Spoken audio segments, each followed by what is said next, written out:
C'est un plaisir pour moi de vous recevoir à l'UEFA. Un peu plus de 54 000 francs ont été donnés pour soutenir le sport à Nyon par la Fondation pour le développement du sport nyonnais. Alexandre Démétriades, comment vous avez fait vos choix cette année pour choisir les clubs, les lauréats de ces prix? Alors on reçoit des dossiers de la part des clubs qui doivent justifier d'un projet pour le développement de leur club, qui doit jouer un rôle de levier dans le développement de leur club. C'est pas pour le fonctionnement courant, simple du club.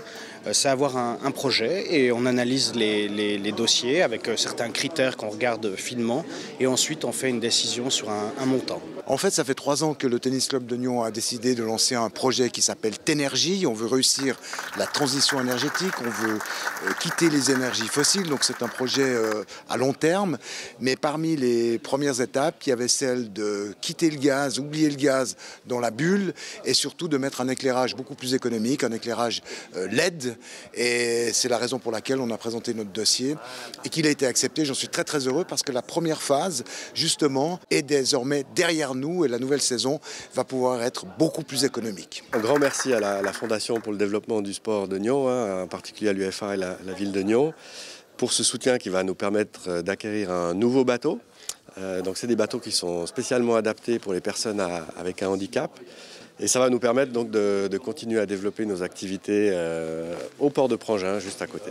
C'est un prix de 6 600 francs, que je remercie beaucoup la Fondation, parce que vous allez faire des heureux.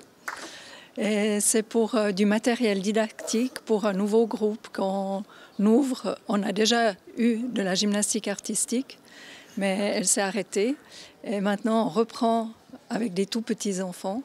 Et il nous faut du matériel didactique parce qu'on avait du matériel mais qui était un peu usagé aussi. Thomas Hurtevant, 2 500 francs pour l'achat de matériel pour le HBC Nyon. Qu'est-ce que ça vous permet de faire? Ça va nous permettre en fait de financer une grande partie du nouveau matériel lié au changement d'identité du club. On a modifié la couleur du club, pas pour l'équipe première, mais en tout cas pour tout ce qui est mouvement junior, puis actif chez les dames et chez les hommes également. Donc on va pouvoir acheter du matériel, mettre en place le nouveau logo, tout ce genre de choses. Voilà, c'est une contribution qui est importante. Il y a beaucoup de choses à changer, donc on avait besoin d'argent.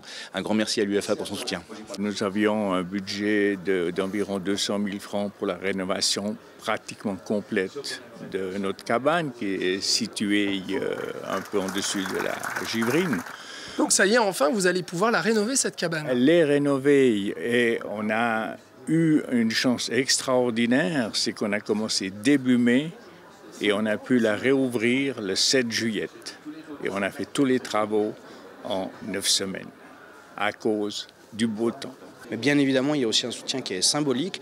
On a ici un acteur international de très grande renommée, l'UEFA, qui s'allie avec une institution, une autorité, une ville, la ville de Nyon, pour soutenir et valoriser un projet. Donc voilà, c'est ce double aspect, je pense, qui est très important dans le soutien qui est apporté au sport à Nyon.